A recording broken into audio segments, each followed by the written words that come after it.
mil milhões de pessoas e o crescimento global da população não vai parar. A distribuição é desigual, com mais de metade da população mundial a viver na Ásia. A professora de Demografia, Raya Butarak, diz que as emissões de gases com efeitos de estufa têm a ver com os rendimentos e não com a distribuição da população.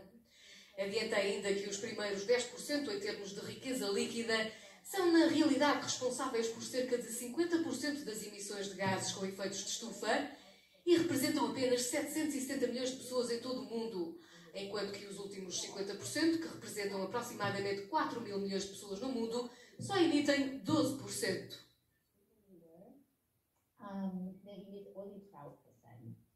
A relação entre a atividade humana e as alterações climáticas está provada há muito tempo.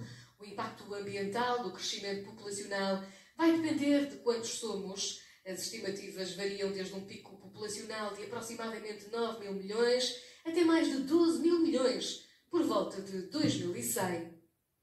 Mas tudo vai depender dos comportamentos, se vão agravar ou abrandar o aquecimento global, com alguns países a terem mais responsabilidades do que outros.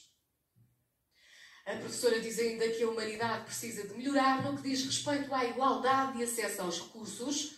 Os países menos desenvolvidos não só carecem de recursos, como são também os mais afetados pelas alterações climáticas, têm menor capacidade financeira para fazer face às consequências.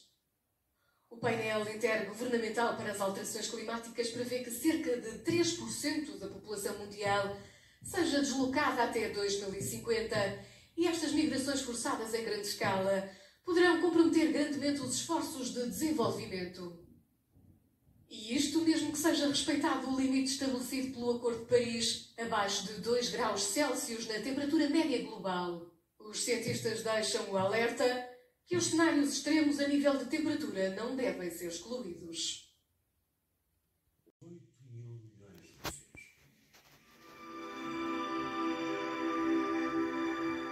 Quando o Sol nascer no planeta Terra esta terça-feira, algures no mundo uma mãe terá dado à luz o bebê 8 mil milhões.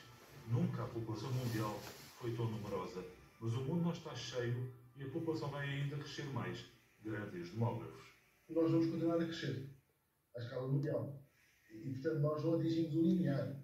Nós estamos num processo de desaceleração da população mundial, mas vamos continuar a crescer e as estimativas dão conta de uma população que poderá atingir cerca de 11 mil milhões por volta do final do século. A explicação para o crescimento é simples.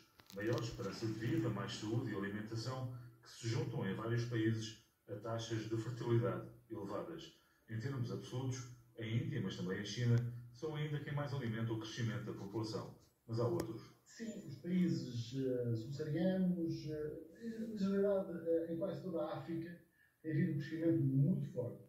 A Índia também tem um crescimento forte, mas também desacelerou imenso. Aliás, a Índia, para se ter uma noção, neste momento não substitui gerações. Ou seja, o número médio de filhos por mulher na Índia é inferior a 2,1. Ainda assim, de acordo com as Nações Unidas, a Índia deverá ultrapassar a China e tornar-se o país mais populoso em 2023. Na Europa e no Ocidente em geral, a tendência é de envelhecimento, mas os ambientalistas alertam. O problema não está no volume da população, mas sim nas desigualdades no acesso a recursos, nos hábitos de consumo e na pegada ecológica que cada um deixa no planeta. Na verdade, 1% da população mais rica é responsável por cerca de 70 vezes mais emissões de carbono do que os 50% mais pobres. Por exemplo, se todos tivéssemos a dieta dos britânicos, seriam precisos 2 planetas Terras para conseguirmos comportar essa dieta. É preciso que os mais ricos ajudem os mais pobres a crescer de forma mais sustentável, dizem os ambientalistas. Certo é que se não acontecer nenhum cataclismo, a população mundial vai continuar a crescer, ainda que mais devagar, por muitos e bons anos.